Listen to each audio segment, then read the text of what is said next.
So good evening. I hope you're already ready to listen to our very, very interesting conversation. And before I would start, if you don't mind, I'm going to ask you some very simple questions, and then we just try to keep it from there. How many of you guys the first time being at the Startup Grind Warsaw event? Wow, so a lot of new timers. And how many of you guys the first time you have been in the Google for Startups campus in Warsaw? And how many of you guys can right now say Google for Startups campus in Warsaw? I'm still even trying to get to make sure I'm going to say it properly. So welcome. On my behalf, I'm just going to first start talking about what exactly Startup Grind Warsaw is and what we're doing.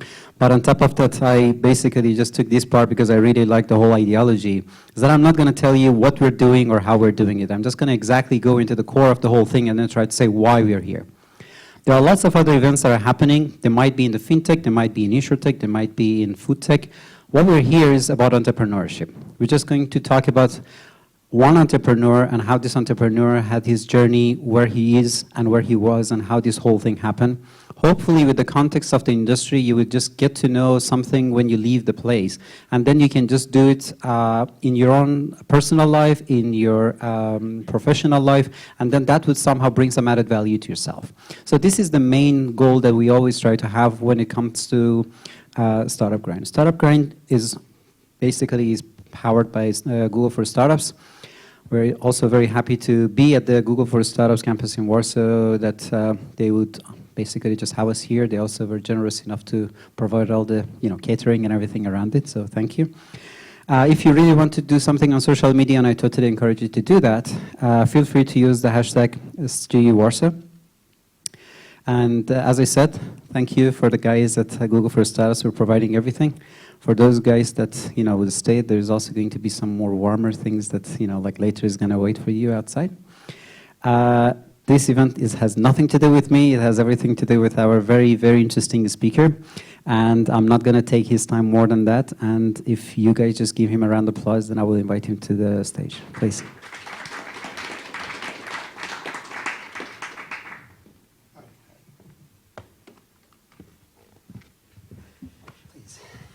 Wow, great to be here with you.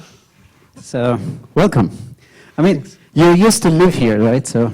Yeah, I lived here for like over 6 months on campus. Yeah. Good.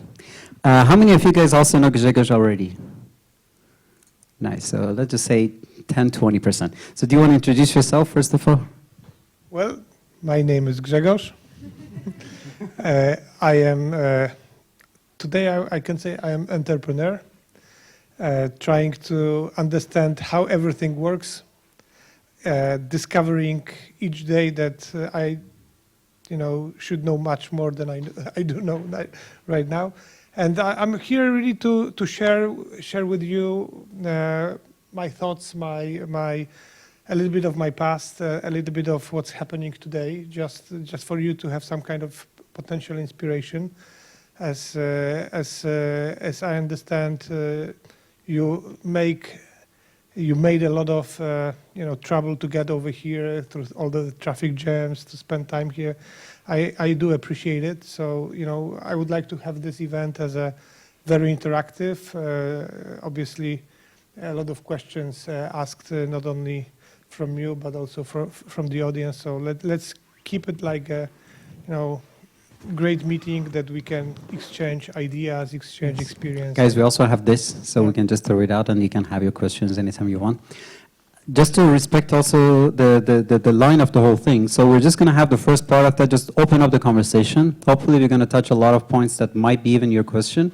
But then after that, we will just have a dedicated part that there's going to be all the questions and answers, and then with all the gadgets we have here, hopefully everything is going to be very smooth.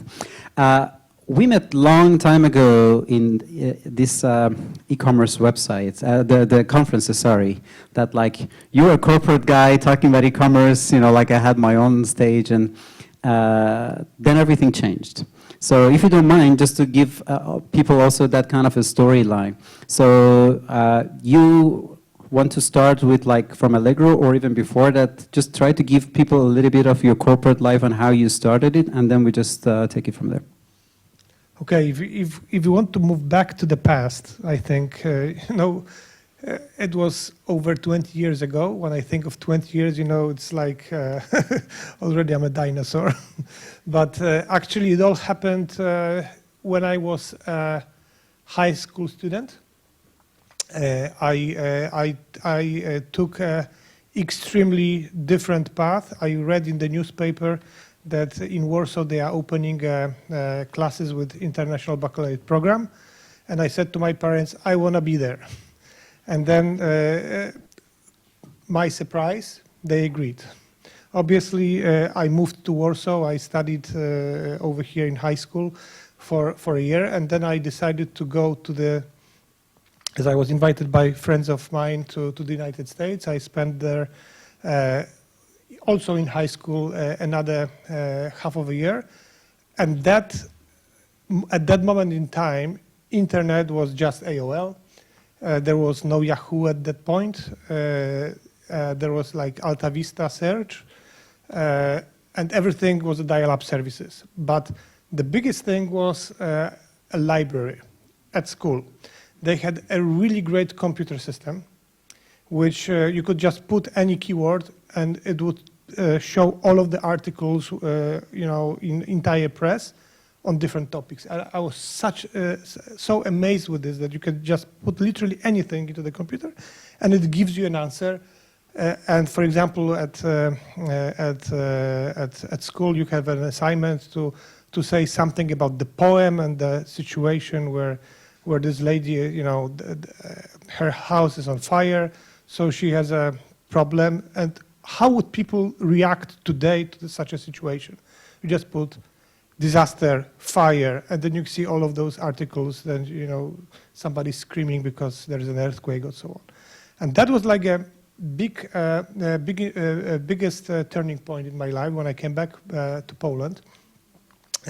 I decided to join Radio RMF-FM, which at that time was completely local Krakow radio station. They just started the application for a nationwide concession. And I joined the team which was here in Warsaw of journalists to see how I can help them with just understanding what's happening in the media industry, as I was amazed with those issues.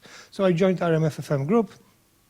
I was going through between, all the politicians, like showing the microphone, keeping, and it was a huge inspiration of how the world works in the backstage.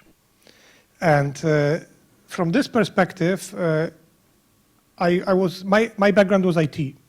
So I started to connect the dots and see that, okay, this is media, this is technology, how can we do something interesting? And then when I went back to Krakow to study, I obviously wanted to join Radio RMF at the headquarters and trying to inspire all of the teams over there. There is such thing as an internet, and actually you can make use of it. And we can do something really interesting. And obviously the internet at that time was only at the universities. There was, it was still, TPSA made this only one public number. So it was completely different phase. But the guys at the radio said, well, this is interesting. This is changing people's lives. So we want to be in it. And they asked me to provide some kind of a bigger plan how to do it. So, I thought about this, states, AOL, information services, communication services, etc., and said, well, let's make a portal. But to make a portal at that time was something completely unknown. You don't have any experience anywhere. I'm just a student, first year, and I had a discussion with the CEO of the radio, and he says, well, go to the States and buy me this internet. Come over here and tell me how it should work. So indeed, I went for another trip to Las Vegas, convention center, but there was nothing there I could really take back. But I get another set of inspiration, and when I told to the guys at the radio that to make such an interactive solution, we just need a lot of effort. And with just one person, I cannot do anything. So at that time, I was really troubled because I can see the pressure that do something. It's so interesting. I started to think, how can I make this project? How can I engage others to make this working? And it happened that I met at the university a friend who was working at Comarch. It's an IT company. And I said, well, it would be nice to make a joint venture between the radio, which is a lot of media, and the technology company, which actually can do all of the work which is necessary to make the portal. But well, at that time, there was nothing like this use case. So it was really tough, but my surprise, they said, okay, why not? Give it a try. So as you can imagine, at that time, we made a joint venture investment between the radio, RMFFM, and Comarch. The initial capital was about 3 million zlotych. For me, it was kind of money I could never even imagine that it can somehow work. But then, indeed, we shared the same vision that we want to do something large. We want to make, from this internet, something spectacular. And we have set up internet portal running, in the first 3 months of setting up the company, we have launched the email service. In the next 6 months, we have launched a portal site with 7 different information services and hired top guys from paper industry. And that was kind of adventure. If you had asked me at that time, can I do this? I would say, no way. But the beautiful part was I was simply not thinking that something is not possible. I was just doing it, learning every day. And that is kind of experience you get that once you see something and you really strive to make an execution out of it, some things will fail, but a lot of things can work. So that was my beginning. Obviously, the challenge was, as you make this initiative, then you open the press each day and see, okay, Onet and Wirtualna Polska, which were at that time also on the early stage, every article you are mentioning, 2 top competitors. And then, Poland.com is starting, Ahoy is starting, Arena is starting, like 16 other competitors are starting at the same time. So, it was all about creativity. What can you do in such an environment that you can be better than others? Obviously, you have the tools, you have the radio, we have technology guys, but still, it was all about thinking about the market. How can we change the market? How we can initiate new ideas? So, just to give you an example, everybody is doing services like information, sports. We are the first one to make 7 at the same time, but still. It was just information services. So we said, okay, so people want dating. So let's launch a dating site. And then we made it possible that 1 million people started using dating apps. So, okay, so we want to make video. It was like 2003 or 4. So we went to the music companies, give us video clips. We want to make MTV in the internet. And they say, well, we don't have it digitalized. Well, so we are going to, what are we going to do? So we bought a beta recorder and asking tape by tape and digitizing those video clips, Well, another 1 million users at that time. Obviously, the business case was not good because the bandwidth was extremely expensive. So at that time, it was not possible that this kind of services would work. But if there wouldn't be a problem in terms of the cost side, well, YouTube would be here. But this is to show you that, you need to be creative at a lot of stuff. And I had this kind of pleasure that, there was this possibility to make this happen. Then after 7 years, when I was at Interia, Obviously, the company was getting profitable. It was already, on the great path towards the future. And the discussion with the main shareholders was, what can we do more? What can we do more? But it's not the case that always everybody shares the same vision. I wanted even more growth. They say, okay, let's go more for profitability. So I say, okay, this is possible, but I want to do more. And then I joined the TVN and Onet group. But I didn't want to do the same stuff as in Interia, because it doesn't feel like doing exactly the same thing, especially that you love your baby as a company. Like Interia was a really great company, great people. So the challenge I took there was to make obviously innovation in terms of multimedia. Onet was taken over by TV and some like 6 months earlier.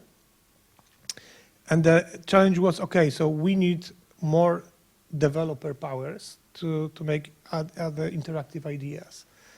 And we hired over 150 people within 1 year, all developers, just to make innovation services. So like we created TVN24, we created Playada, we created Zoomy, which also right now it's a little bit, taken over by Google Maps, so it doesn't exist anymore.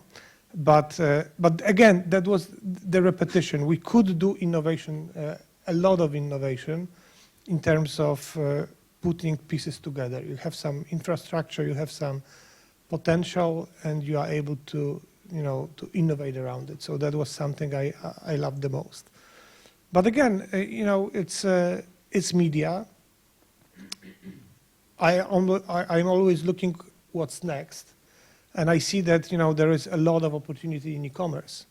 And one fun fact is that it's not possible that every company can be redirected to new ways. It's really, really hard if somebody is fixed within one business model to move to another, mostly because of the skill set which is on board, but also because some things are just easier to be executed in a given field than jumping to another. And I see this e-commerce wave coming, and then I joined the Allegro group. So again, large corporation. I mean, I'm not sure if any of you would be even close to understanding what was at that time. So it was 2009. We know all Allegro as a marketplace here in Poland, but it was acquired by the Naspers group sometime earlier.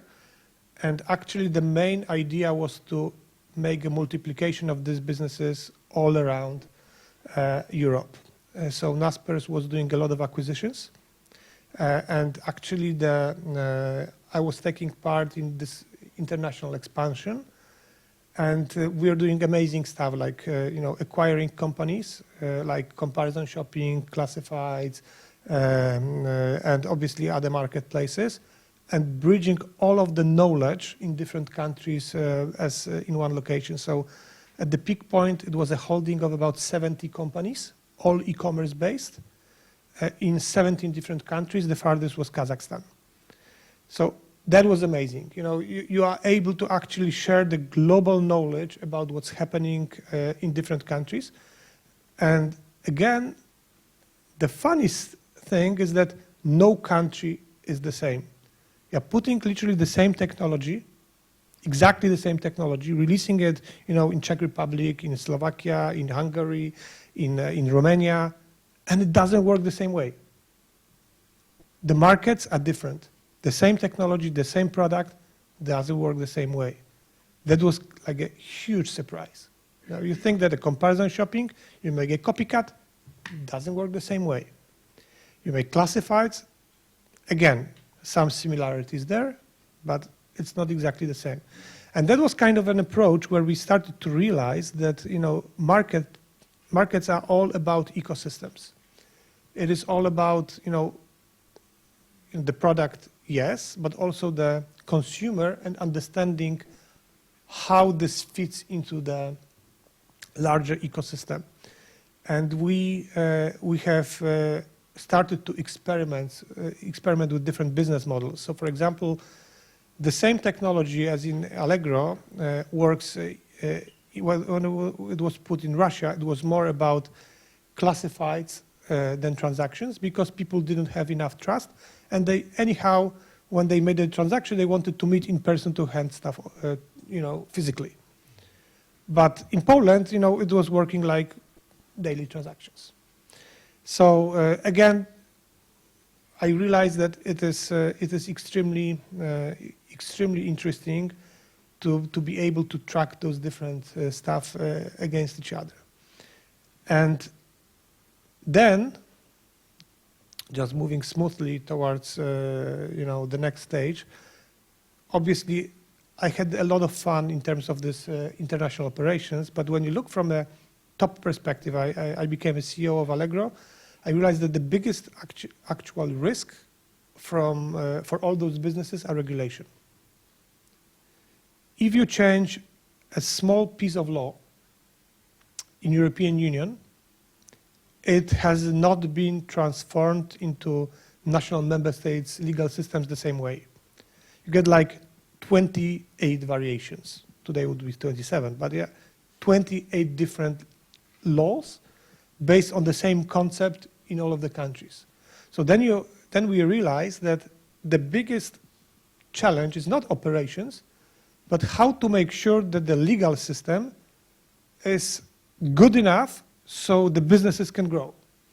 And then I joined the Naspers group, helping the international M&As to do other transactions across the globe. And at the same time, I started to set up another startup. We call it like internal startup, to set up a legal lobbying group in Brussels to make lobbying for the internet business. And that was fun, because in operations, in business, you have a full, let's say, everything is under your control. Whether the decision you make, good or bad, doesn't matter, but it's under your control. It's your decisions. And in Brussels, where you think that you want to make legal system working properly, it's all about that it is never your idea.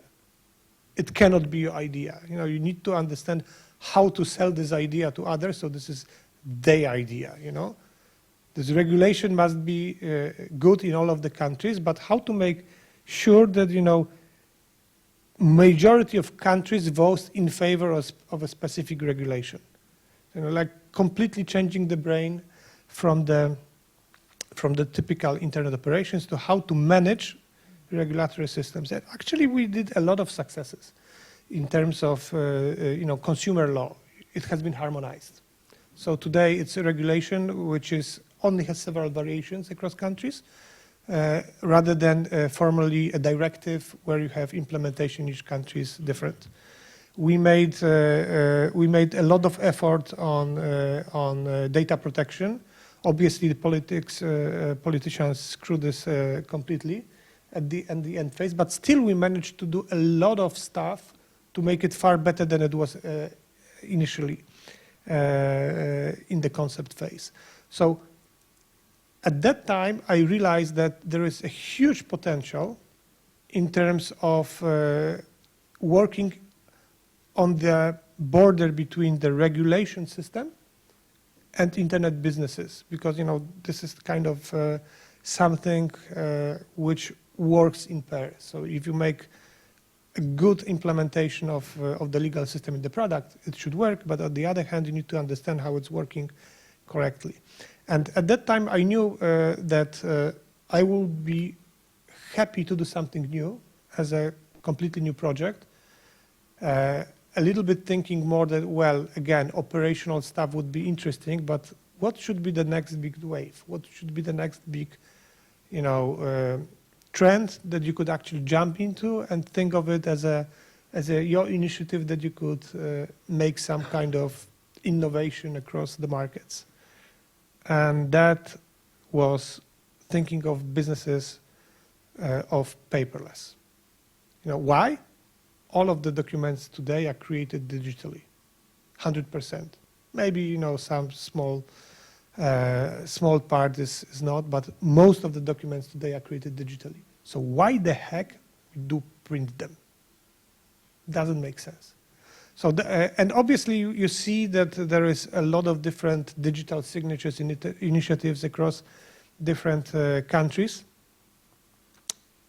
but they do not pick up. For some reason, they are not popular. Very few people are using them. So I said, well, this is something for me. We can solve it. I know how to make you know, internet products. I know how to do something with regulation. So indeed, I was at that time attending some seminars in Brussels to also push this kind of digital signature framework into regulation rather than directive. So again, in 2016, the regulation EIDAS, it's called Electronic Identity and Trust Services Directive, was made into regulation. And that was the beginning in Europe of a coherent system where you can actually make a digital signature in one country to be, you know, respected in another country. And I said, okay, so this is something we should do. Put those pieces together. Let's try to do Autenti. Well, and you think it's so smart to do so. So yeah, yes, we do it. We, you know, still I was working at the Allegro group, but I put it as a typical R&D project. The external IT team has made some kind of a solution. I still remember this e-commerce conference. It was the year 2014, where we launched the product, gave away like 300 codes to use the platform. Everybody's saying, well, this is so great. Nobody's using it.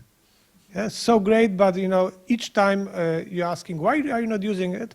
They're saying, you know, my lawyer says something, you know, or my IT guy says something. So it's like a complete nightmare. You think of it like you have gone through all those innovation across so different, you know, companies, corporations. I can tell you one thing: managing large corporation is super easy. It's super easy. I mean, if you are a director, you know, you hire 5 other, you know, managers. They are doing job for you, and you are just saying, you know, which way you go. Obviously, I'm oversimplifying it, just for purpose. But this is literally just so easy. And here, like, you have a concept. You need to do something. You know, you don't have 5 managers. Those 5 managers do not have, you know, 5 other employees, and still you want to do something. And still you are making a product which is fantastic, at least you believe it is, yeah? And nobody's using it, you know, and so many problems. But, you know, when I think that, well, this is a challenge, so let's listen to the customers, why they are not using it. And this is exactly the R&D we put into motion, trying to exactly ask tons of questions. What do you need for it to be working? Why do you need this feature? Why do you need that feature? And actually, after some time, it just started to work. We could actually see that there is a moment in time that if you put the right set of arguments for the product, it's just working. But you need to answer all of the questions. You know what was the question number 1, the most frequently asked question? I'm saying, you know, you're pitching to everybody, you know, about Autenti, how good it is. And they are saying, well, what happens if your platform stops to exist? Yeah? Well, come on, I'm not going to stop to exist. But, you know, this case. So this is an example question that you need to find an answer in the product that I'm not needed. I can make a process to sign a document. The document can exist regardless of your platform. So it can be independent of the platform. And this is how we started also to innovate about the product, bridging those kind of features in terms of EIDAS regulation, just to answer the customer question. I don't care if Autenti exists in terms of the value I am providing, because I know that the customer is safe. So we have been moving this kind of step by step, very, very slowly.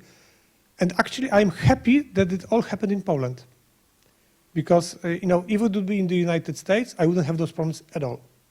If this would be in UK, I wouldn't have these problems at all. But here, you know what is trust in Poland, what is fraud in Poland, everybody is suspicious. But this gives you a lot of room to innovation, how to move around those stuff. Another question number 2 is what happens if I need to prove it at court that it's working. Yeah? So again, this was the kind of stuff we've been doing to make sure that we are able to answer all of the questions and the questions are satisfactory to end users. And there was this great moment in 2016 when we decided to join BNP Paribas hackathon. So we put all of the team. And actually, this was one of the greatest experiences we've had because, the event was about putting together different departments from one company. And those departments were looking at different potential products and they were asking tons of questions. So this was the moment where in one room you had lawyers, you had business unit guys, you had people from security, you had people, like top managers. And we are actually able to discuss with those people, how can our platform, how can our solution fit into the bigger opportunity of collaboration. And well, we're lucky, but maybe that was not only just luck, but really a lot of discussions during this hackathon, and we won it. So wow, great! Yeah, we won the international hackathon. We are going to Paris, for the international expansion. Everything is so great. Yes, that's true. But at the final, well, we lost. Simply, we don't even get, so-called big happy reward. Yeah? So just, that was tragical moment. So many interesting startups, but we are not chosen. Well, what a disappointment. And then one of the vice presidents of BNP Paribas comes to me and says, well, nice product. We would like to use it, but we are not ready. Okay, you don't kick somebody. So you say something nice to him. I don't believe him. But, well, I said, I'm happy, at any time when you're ready, come back. And you know what? BNP Paribas came back half a year later. This is amazing. I didn't believe at that time that it is possible to collaborate with the bank. We were thinking that it's possible, but between this thinking and the realization, it's great space. So, yeah, great. There is a potential collaboration, but BNP Paribas has procedures. We need to do international tender. You need to simply compete and put your offer like everybody on the market. Well, okay. And actually, thanks to the situation at the hackathon, we really understood what are the bank's needs. And we have actually developed a proposal in which we won with other international companies. That is fantastic. So you can actually see that it makes sense. BNP Paribas has trusted us. Obviously, that was a huge challenge for the company in terms of compliance. And we have started to do the project altogether. And it made a huge difference in terms of how other companies see that this kind of innovation, which is fantastic at first glance, can really be practical and actually be trusted by others. So that was the moment where we actually put the pieces together and started using this great opportunity to show that use case to other companies. And then, like coming back to this history, and one question, so many words, yeah. But to make a long story short, you can see that, from my perspective, it's all about innovation. I like making new products. I like putting them on the market. I like to build ideas around it. And in the meantime, I fail a lot. Like, literally, I can tell you that the last several years with Autenti, I can honestly say that I made more mistakes than each of the corporations joined together for the last 20 years. Because the difference is, when you make a big innovation, when you want to put something which in some areas is, going one step forward, it is really, really hard. So that is kind of, definition of what I'm doing in terms of on a daily basis. I fail a lot, but I cannot give up. I cannot give up. I mean, you said a lot of really interesting stuff about your life and everything, and I'm just going to give 10 seconds also something about being a good host. Just bring a good speaker, and then you can sit down, and the whole thing just goes smoothly. So take it for the next time.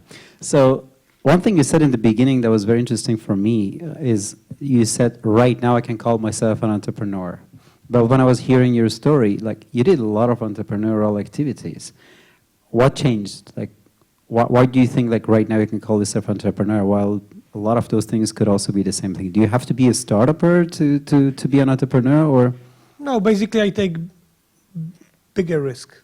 When you do stuff on behalf of the corporation, you are just managing somebody else's assets. You don't have risk at all. I mean, you receive a better or worse salary, but you are paid regardless of the effect. Maybe you can get some bonus when you perform well, but you don't risk anything. And entrepreneurship is all about really putting your life at stake. To move from the corporation to this kind of initiative, you need to be really sure that you want to do this, because you will see so many failures in the meantime that actually normal people give up after the first two failures. And, I have seen a lot of, good cases. Also, during those 20 years, it's not that great. Even at Allegro, as I mentioned, a lot of projects we needed to simply develop and close because they didn't perform. And that's also kind of innovation. But this is here that you do it yourself. You invest your own money into this. It's something that, if this fails, this is, gonna have a significant impact in life. But on the other hand, this gives you kind of adrenaline that you need to work twice smarter because it's everything at stake, and it's all about entrepreneurship. I would say even more failures because of the less resources. You cannot have this privilege of having, like in those corporations I mentioned, the capital was there. You could actually do anything. It's just a matter if you are able to convince others to do so. But those companies have resources. And when you develop your own company, you simply start from scratch, and you need to grow gradually, step by step. And this is the biggest difference. So you recently raised 4 million from BNP Paribas, PKO Bank Polski, and Alior. I'm going to ask it in two separate questions. So first thing first, do you think the partnership is the most important part, or the money? The money is not relevant. Just to tell you, I mean, honestly, we could raise the same amount of money from other investors as well. We could do a lot of stuff in terms of raising money, but I can tell you the biggest value is the collaboration.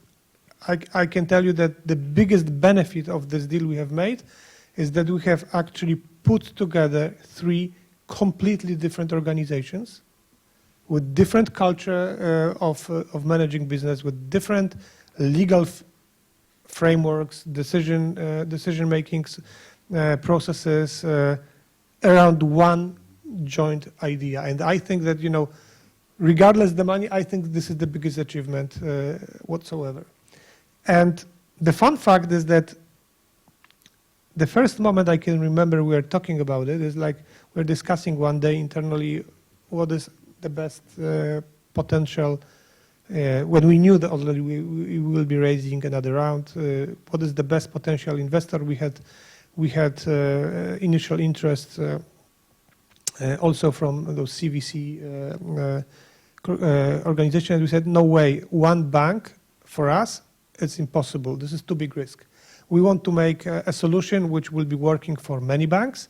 So if I engage in a direct relationship with one bank, potentially the others will say, sorry guys, you're a strategic investment of that bank. We are not able to cooperate. So, from my perspective, there was no go. Although investment from a great, whether it is Polish or international bank, it would be a great success anyhow. But our understanding was that we want to do something bigger, and we thought, okay, but it's impossible to raise money from 3 banks.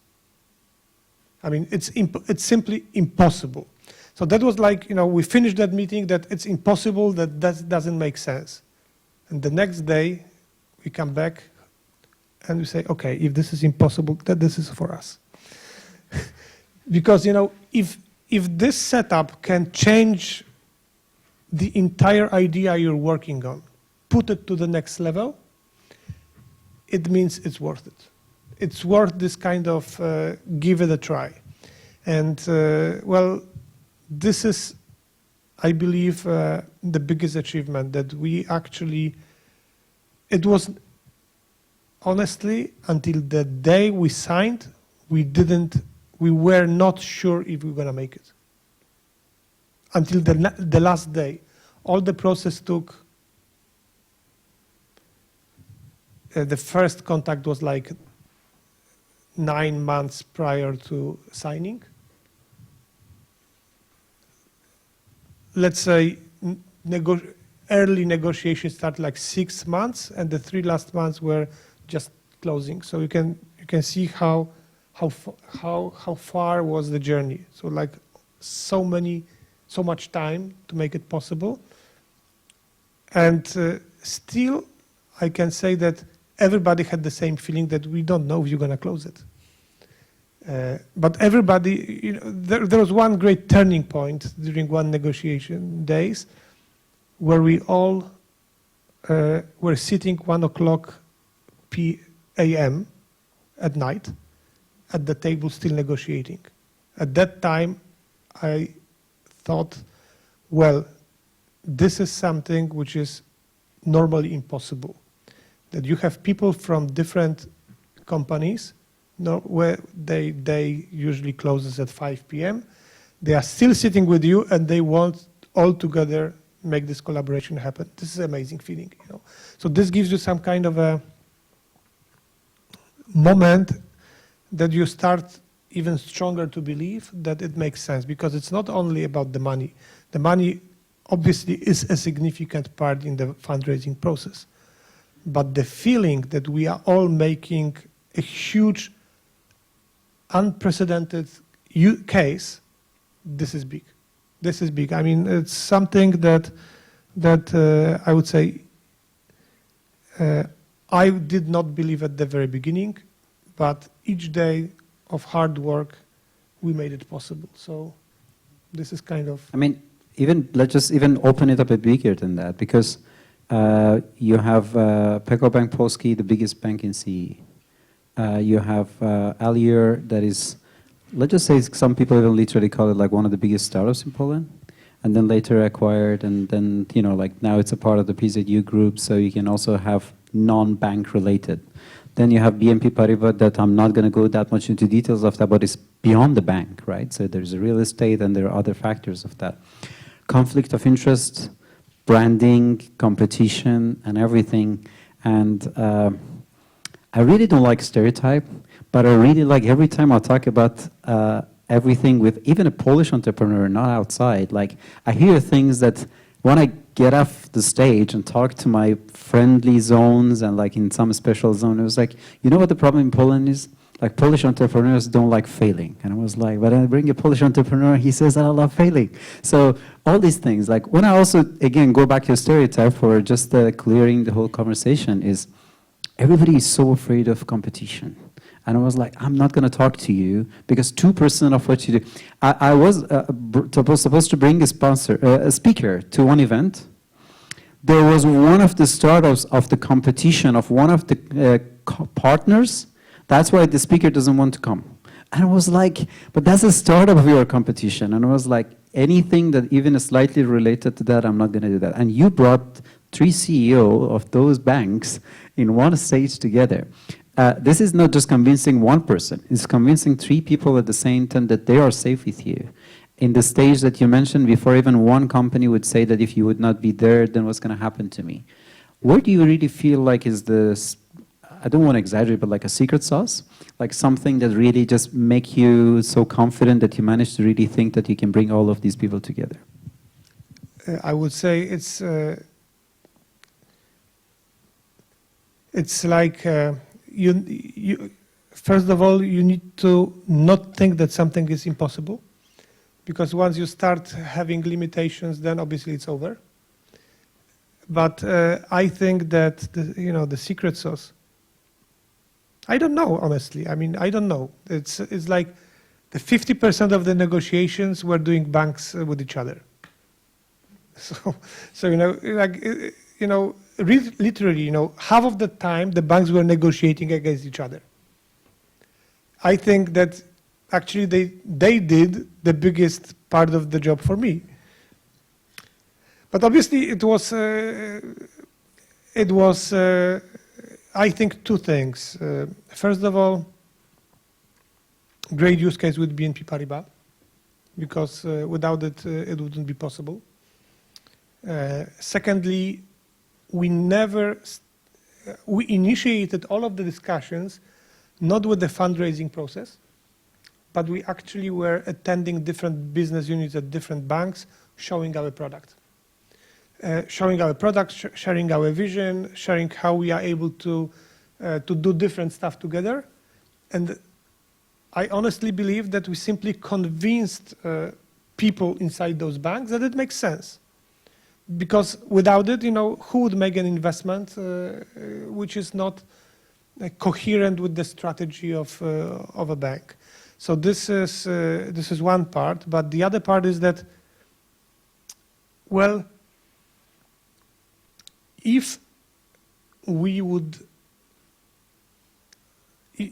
like to do something big, this requires really finding a consensus, being able to go a little bit beyond your limit and start doing things which are not in the mainstream. And I think that all of the banks, I mean actually banks, by banks I mean the people who are behind the project, at the first time they were strangers to each other, but I think personally today they are friends. So it's like you could see actually that the process we went through was an eye-opening experience that actually, yes, we do compete on a daily basis, but at the same time we can share a lot of stuff together, that we can make it happen. It was kind of an experience that putting all this together is not just my achievement, but I think it's the achievement of everybody which was there.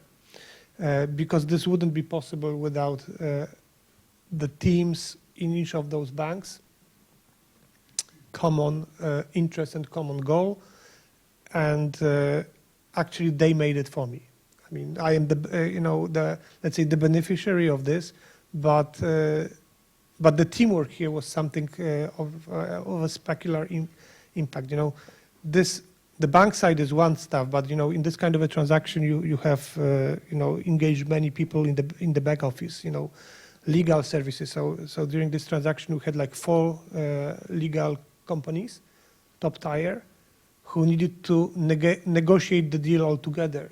But it was a pleasure to see the collaboration over there. So I don't know how it happened. It simply happened because maybe I was lucky, but I think that not us, but the people we met, simply we share the same goals. We share the same vision that we want to do this.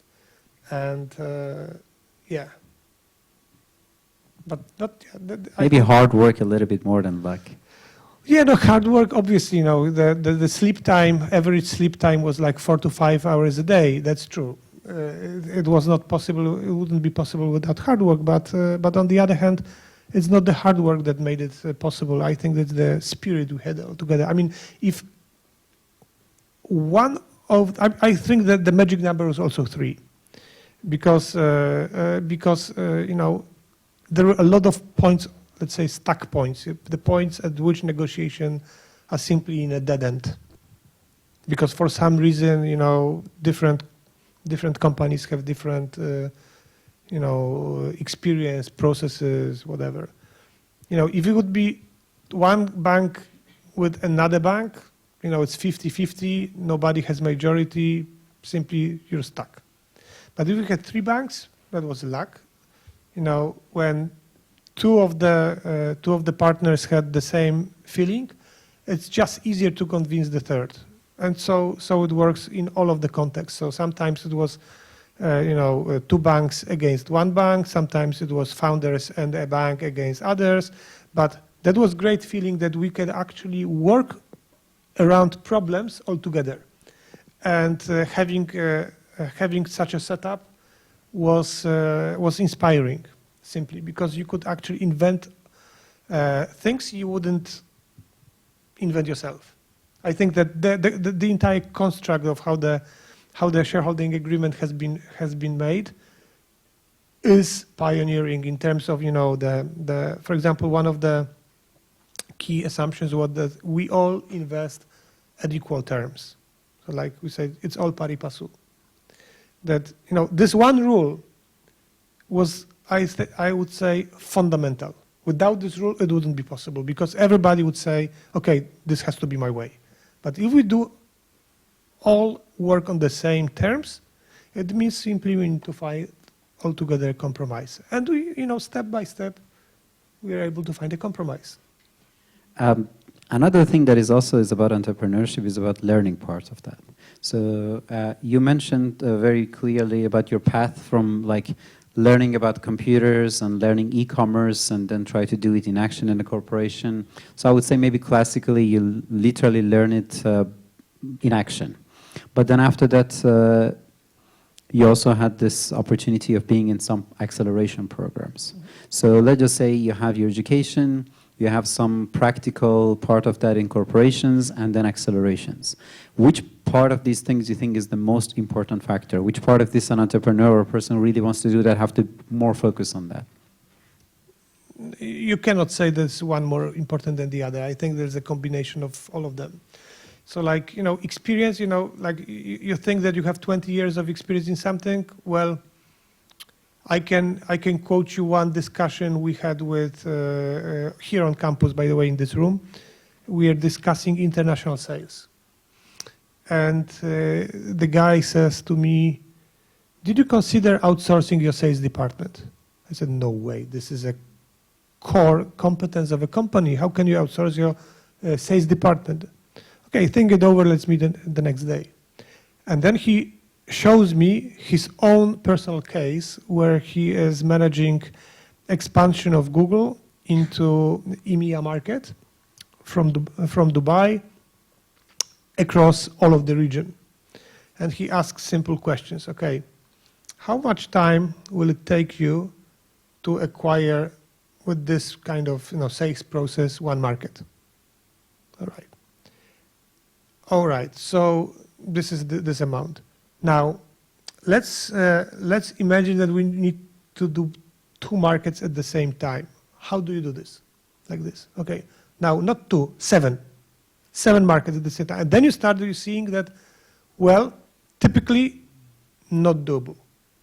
So, but you have this challenge. You need to do 7 markets at the same time. How you do it?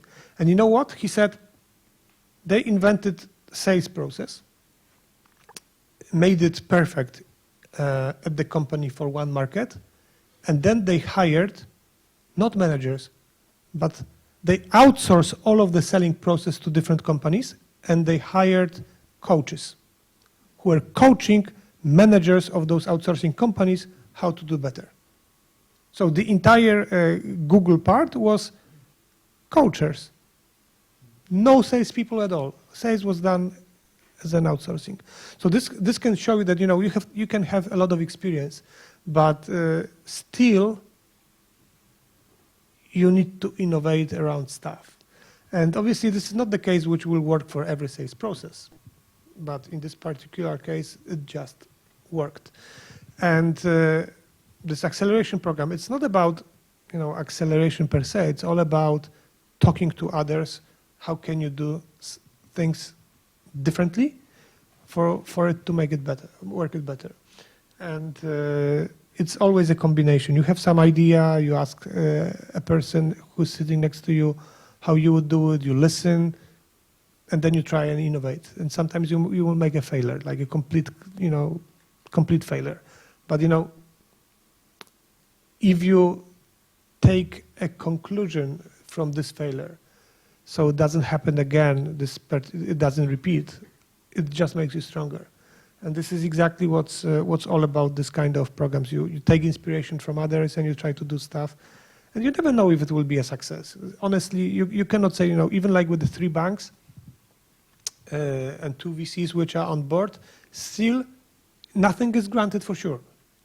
Because, the business case we are doing is just innovative. So we will be experimenting a lot. Hopefully we will make it right, but all together working and cooperating, we have far bigger chances of success than each of us would do it separately. And this is, I think, a power of a teamwork. So in terms of all this stuff, whether it's a corporation or a startup, whether it is acceleration program, I think the key thing is to listen to others, and not necessarily from your own industry, because you learn more when you see the same thing from different perspectives. As I promised, I'm not going to be the person who is going to ask all the questions. So does anybody have a question here? So don't be afraid of that. So try to catch it. Good. You just have to speak to the microphone. Yes. Here? Yes. Here? Okay. I have 2 questions, if that's all right. My first question about the past experiences. I wanted to know your experience about knowing your customers. What kind of steps did you take in your past experiences till this company so that you understand the needs of your customers much better and make your product more specific so that you can, cover all these needs of your customer? And the second question will be about the future. Since you are a founder of a fintech company, I would like to ask, what's your vision about the future? What do you think about the effect of blockchain, especially in the fintech? All right. Thanks for those questions. The first one is especially the most important.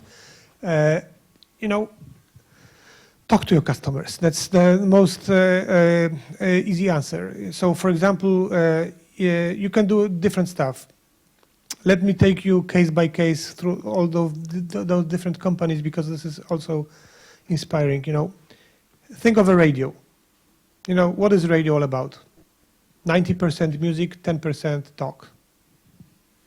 You think that some DJ plays the music at the radio and it's fine? No way. Radio is a huge research machine. Every week, there are a lot of outgoing calls to, selected randomly people all around the country, playing out tracks, and the process looks in such a way that you just say no when you hear the song which you don't like. And then obviously what is measured is the time when you say no. Only those songs which have acceptance of over 80% in the selected group go on the playlist. Super easy. And with this process repeated every week with, hundreds of people inside the country, show what is the music to be played on the radio. Case number 1. You don't feel it, probably. You think it's so natural that somebody plays music. No. It's really, really, and by the way, there is huge research which song should go after another. So, for example, you play 2 or 3 songs which are slow, then you play a fast song, and then again, all the research around it. Just talking to the customers. Second case, I would say, I would mention Allegro maybe, because this is something interesting. So Allegro is all about transactions. And what is important, obviously, is what people like, what are the preferences. So over there, the most important part was simply to measure everything and put a huge business intelligence warehouse. So you can actually really make detailed analysis of what is being traded, all together with the product catalog. So again, this is more measurement which is live on the product, where you take knowledge from, and you just close the loop. You just, you change something and you see what happens. And this is to such an extreme that if you make a failure, the conversion rates can drop, and then you see, no way, we're going back, for example. At Autenti, at this phase, I mentioned to you that we didn't know what to do in terms of product perspective. So I hired one lady and one guy whose job was to do as much calls every day as possible to random potential customers, just pitching to sell the product.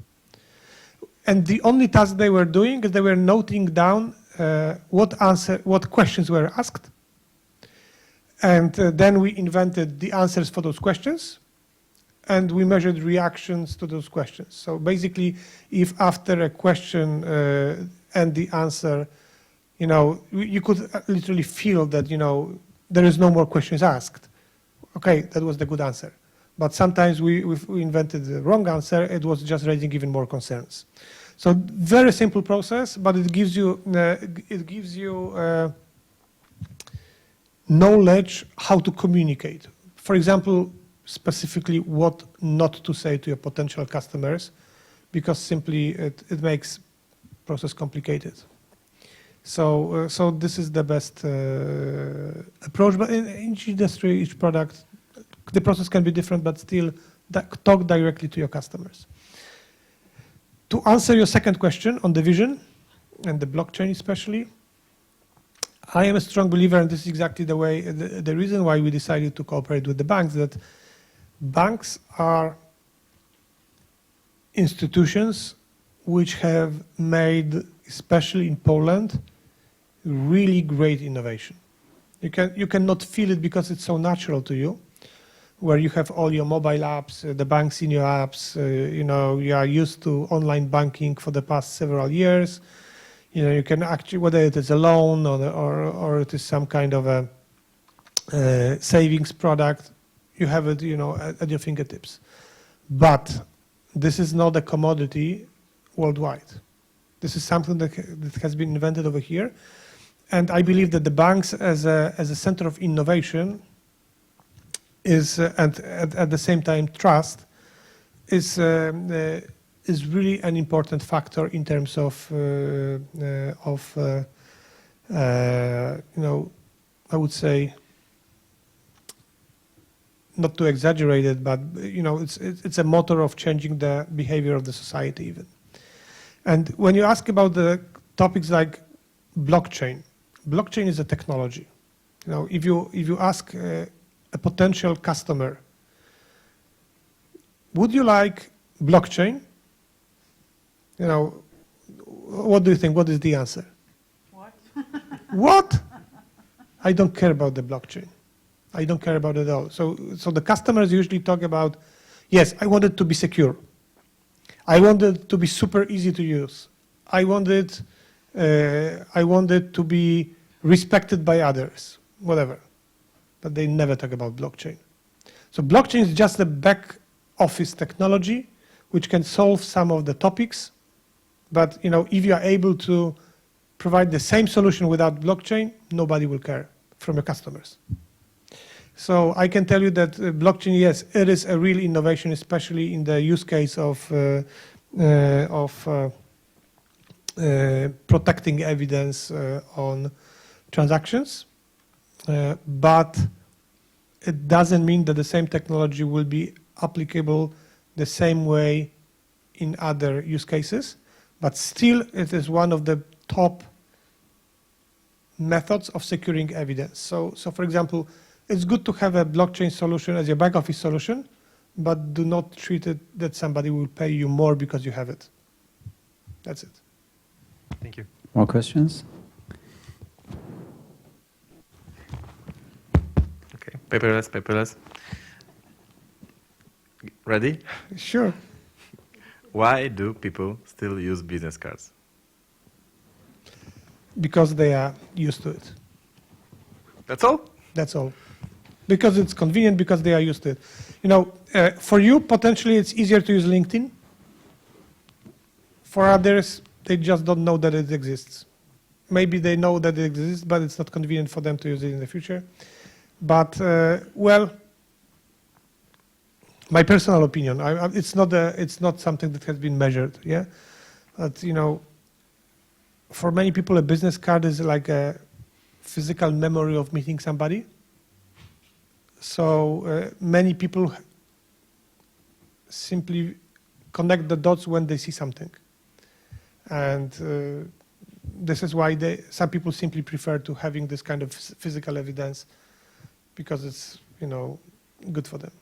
But technically speaking, I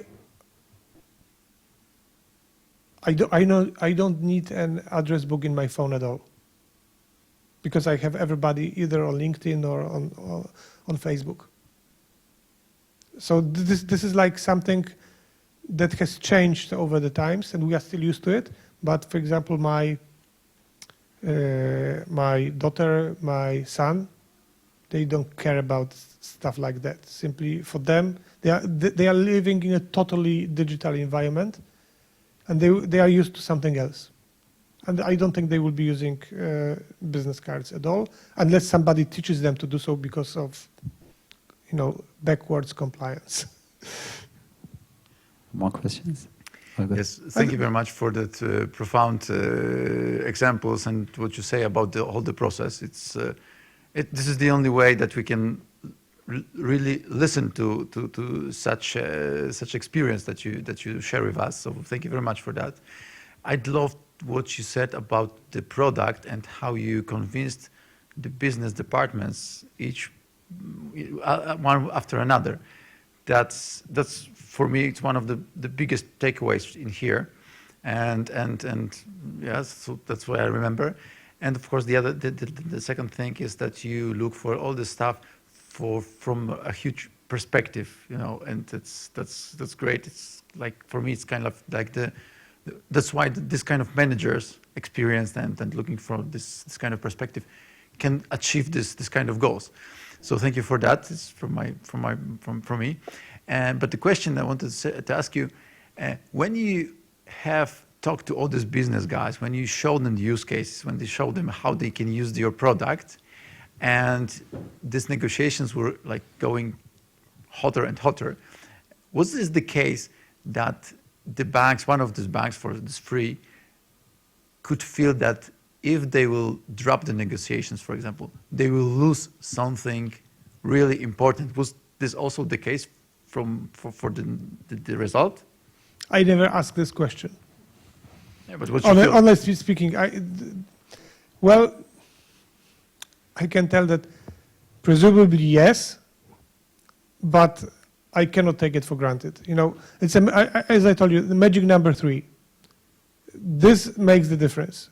I mean, if you have doubts, you still have others too which can convince you. And yes, there were, indeed, we had discussions that the entire deal is based on the fact that everybody participates.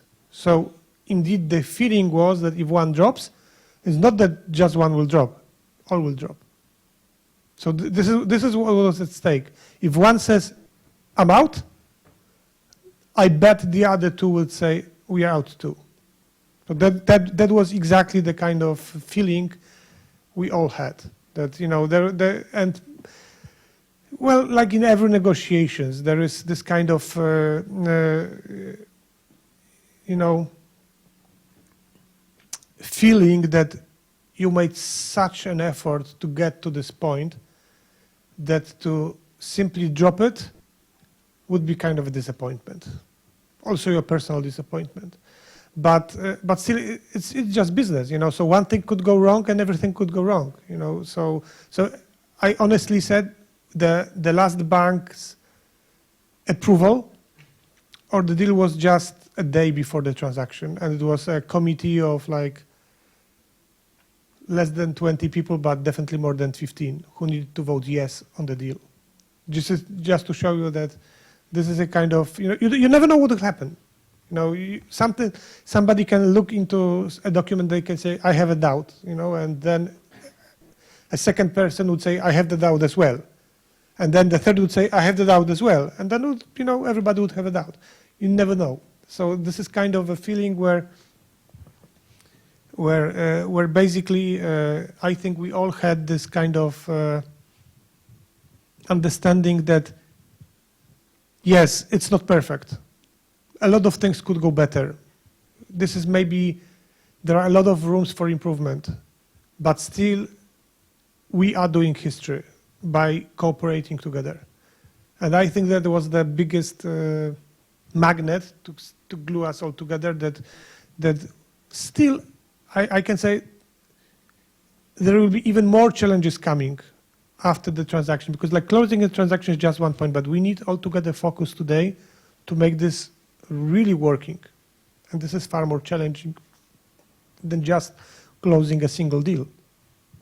So I think that the atmosphere we made together and this internal belief that yes, if we make a lot of effort, we can actually make it happen, still is all around us, and this is the most powerful thing. So I don't even want to ask questions of doubt, because, you know, it's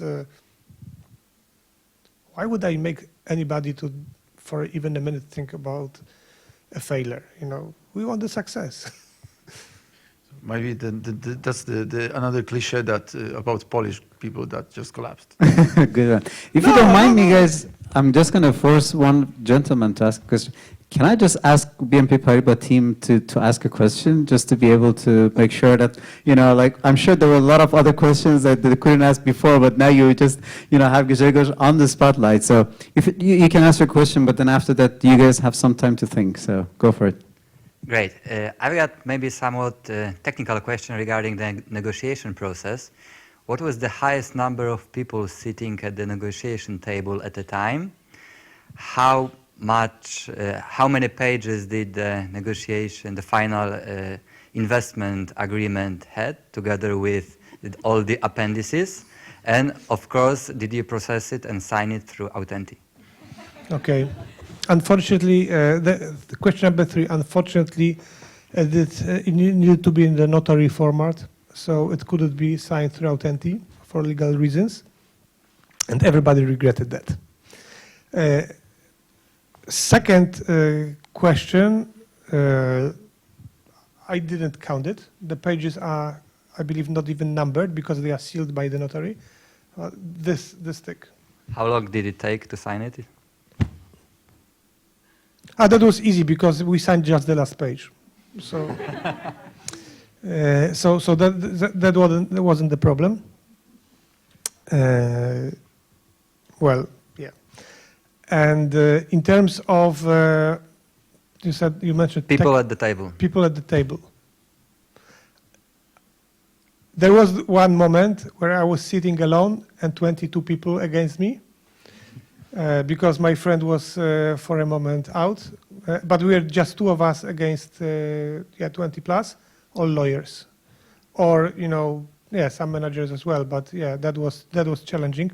But altogether, I think that I have counted over 50 people which we know by name, personally, who were directly involved, and I would say 100 at least altogether.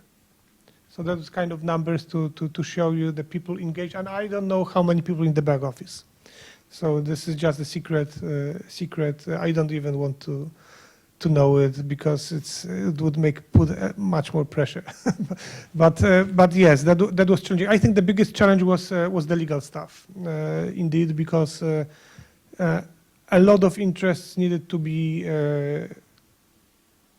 managed at the same time. So not only the bank's interests, which do have compliance requirements, but also the venture capital companies. I think that it would go much faster if we wouldn't have venture capital companies with us. Simply only with the banks it would be easier, but we needed to make some solutions which work for everybody. Well, I don't think the number is so relevant. I think that, but it was fun to be in such situation, but it wasn't fun at the moment. So today I can say it was fun, but at the time it was happening, it was a nightmare. Thanks. Well, Grzegorz, we told you that there will be a point in time when we will be all laughing about this, so this is it. Didn't take so long, but about the question, maybe what will be the first international market you think you will be able to exist as Autenti outside of Poland? First step for internationalization. Not decided yet, honestly speaking, but the product will be made international this quarter, and I think we'll start with the test. So we learned at campus here that the digital world is different from traditional approach. So in traditional approach, you think market by market. In digital, you don't think about markets. You think of your product to be international. You just make outreach and you measure conversion rates. So this is what we'll do. The focus will be definitely European Union, and definitely my goal, I know it's hard, would be to translate the product into 24 European Union languages and see what happens, simply. But in terms of business development, I think that if we have still, I believe, several months to do a lot of discussions among the banks, each other, what could do better, and we visited Singapore. Last year on the FinTech conference, and I think I would like to go back there because Singapore is the capital of banks, one of the 3 top locations. And if we achieve what we plan in terms of making integrations with the banks and putting the protocol together, this could be interesting in terms of international expansion on the enterprise side. As for today, we would advise against Singapore, please. I know, but still I can see. Wait for the virus to just leave until. I know, but still, the good stuff is that our product is for distant transactions, so you don't need to meet in person. So traveling, not a good idea today.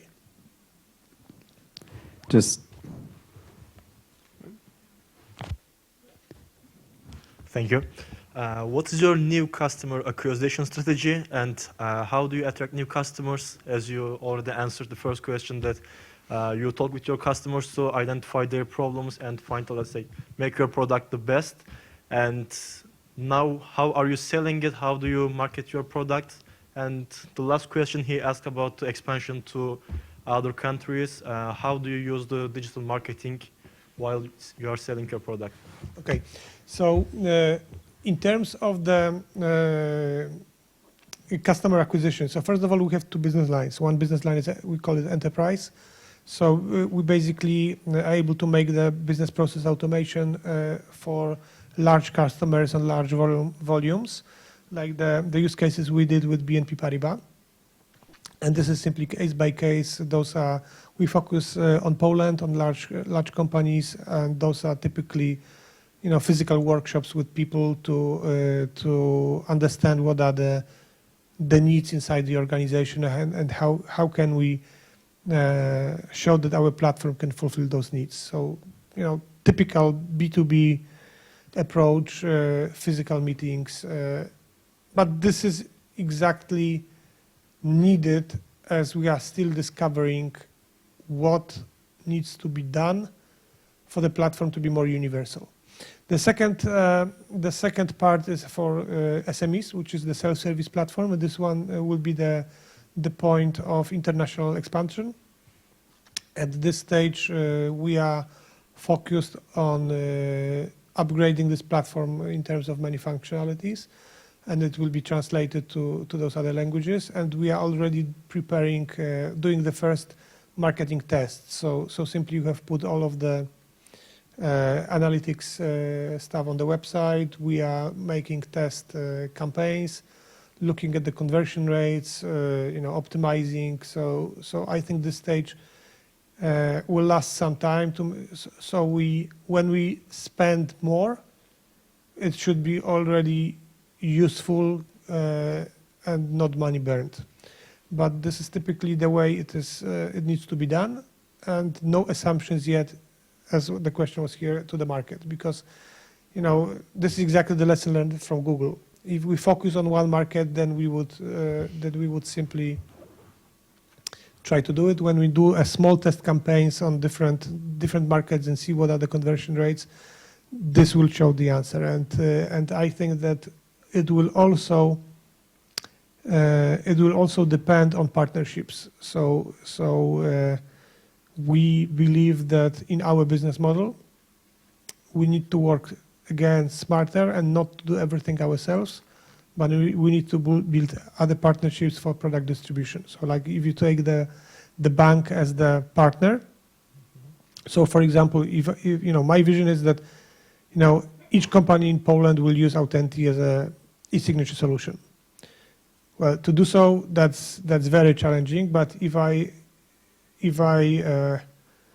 would be able to make the proper integrations with the banks, each of those banks, only of those 3 banks, has access to millions of potential customers. So by doing it together, we can simply do it more efficiently in terms of the cost, and at the same time faster.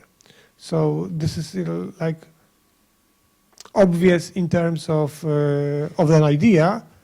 Now the difficult part is the execution. So it's all about the concept is easy. You can draft it on a paper 5 minutes, but then you go through all of the security checks, you go through all of the integrations, you go through all of the hard work on a daily basis which needs to be done to make it executed. And I believe this will also show what will be possible in fact. So the biggest benefit is that if we make this process jointly with 3 banks, we believe we would be able to make a solution which would actually be a plug and play for any other bank.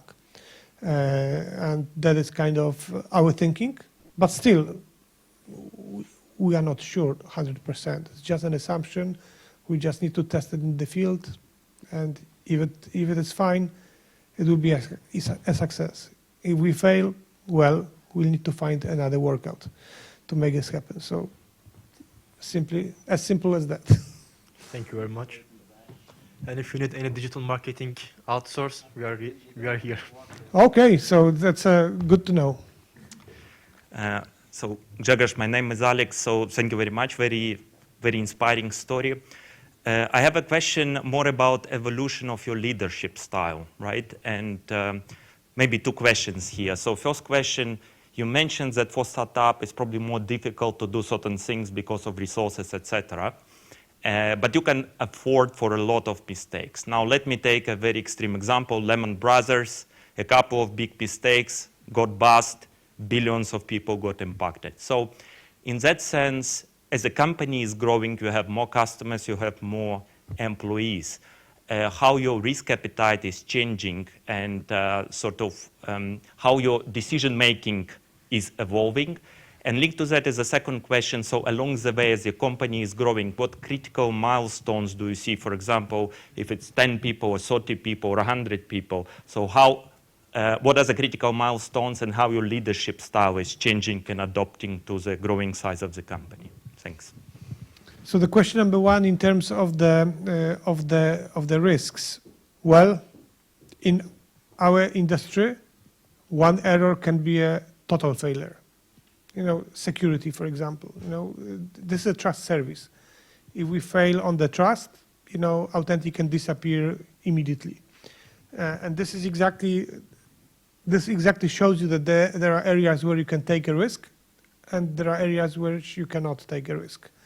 And you cannot put the same risk appetite to everything the same way. So my understanding is that yes, I can risk on innovating on features. I can risk innovating on business models. I can do a lot of stuff. But for example, on security, we really hard think over things in terms of security, and still, there is no bank in the world which didn't have a security problem, and one day it will happen, and we just need to make sure that we're ready for it in a good way. So each technology company has failures in this area as well. So for me, it's all about mitigating risks and understanding how we can do better and learn from small mistakes, so not to make a big mistake. In terms of the leadership style, well, it's always hard to talk about yourself in this kind of approach, but maybe I can share you my understanding of how it is. If you have a company which is up to 50 people, you can literally do everything yourself.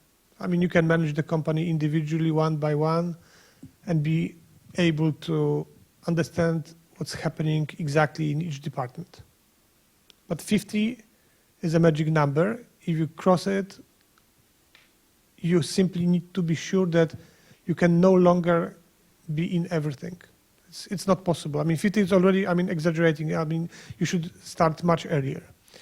But this changes the perspective. So the most important part is I'm focusing on is that we make sure that the team, which is inside the company, is competent enough to manage a larger organization structure.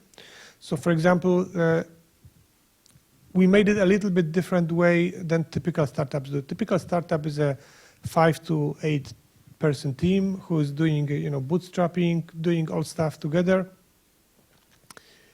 And, they can do MVP, they can grow, etc. But, in some way, at the early stage, we also didn't hire people. Everything was in outsourcing.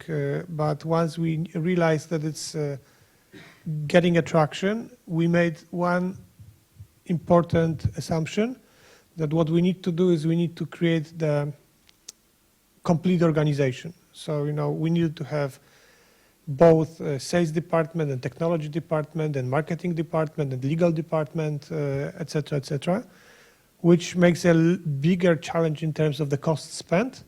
But on the other side, it makes a complete organization which can grow.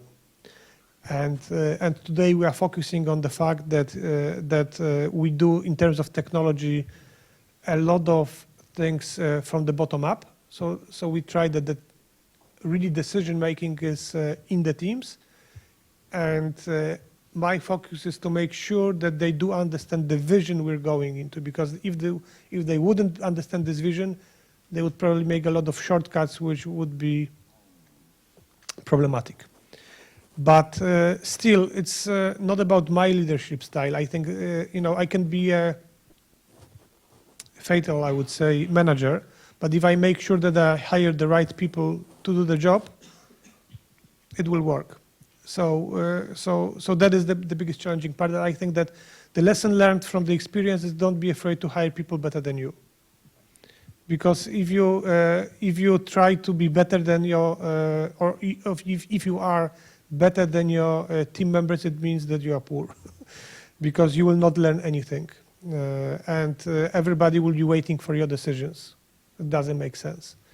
It is really hard, because it gives you a lot of situations where people do things that in the way that you don't like, or the effect is not exactly the one you would love, but if you make sure that the team is learning from the mistakes fast and they do not make the same mistake twice, so basically you hire fast learners, that's gonna work. And obviously, this is my focus. I mean, I cannot tell you on personal leadership style, because I think that there are many people who are much more organized than I am. There are many people who have, bigger creativity potential. My job is to connect the dots. So for example, I do talk a lot between departments to understand what's happening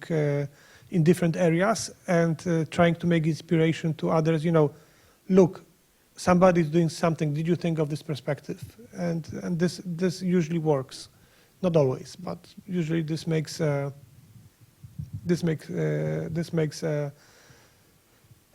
the company is trying to learn from each other, and it's moving things forward.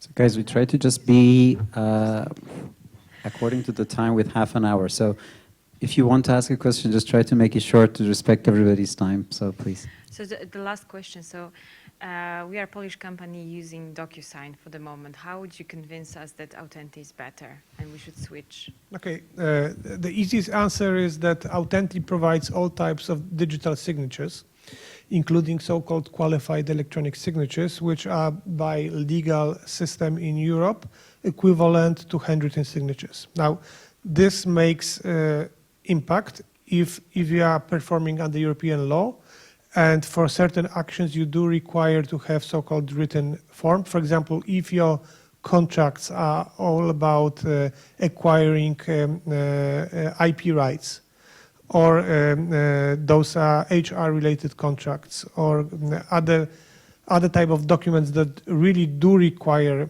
qualified signatures, our platform can mix all type of signatures in one solution. But other than that, well, it's very similar. Now, what we make different in terms of the product is that we do focus on those integrations. Right now I'm mentioning with the banks, which will make a difference shortly in terms of how the platform works in European ecosystem. And I had this great discussion even today with one of the competitors from Europe. We met at the financial conference just several hours ago, and this was my surprise that they are saying, well, we see that you are doing similar stuff that but we see a room for collaboration. So, my perspective is that today, obviously I would love to have bigger market share, but I'm happy for companies like you who can publicly say, I'm using digital paperless solutions, because this creates the market. So please, whether you're using DocuSign or Autenti, I would prefer Autenti, obviously, please share it. I mean, this creates, this courage in others to use this kind of solutions. So it's good for market growth. Thank you very much. I mean, I'm looking at you, and also there's this wall behind you, and I really feel like you have a lot in common. So it's inventor, pioneer, challenger, upstarter, founder, risk taker, innovator, and visionary. So I'm very happy just to say that I think in the middle of your conversation, we basically touched all of those points. I didn't know we were playing bingo. Yeah, but, you basically just, connect all of those dots together. Thank you very much. That was very inspiring and very interesting. Just to tell you guys that this is just more than a fireside chat. So we try to connect everybody together. So if you go to startupgrind.com/Warsaw, you can find us. You can always come back to us if you even have some more questions regarding how to basically just start working with Autenti, how maybe, you have some more in-depth questions that maybe they're not going to be that easy in front of everybody else. Just make sure that we'll keep this community active. And also thank you very much. I know that you had a very busy day, still give your time to us. If you have any final words, something, that would be the right time to share it. Well, I would say thank you that everybody came over here and nobody left during the meeting. So so it means that it was good. So really, I was happy to share my story with you. If you want to ask any questions, also off the public audience, I will be here for several, some time. But still, I will be needing to head for another meeting, which is also later today. So, so it's really great pleasure to be with you, and let's keep in touch. Perfect. So thank you very much, guys, also for coming here. So maybe just let's close it for another round of applause.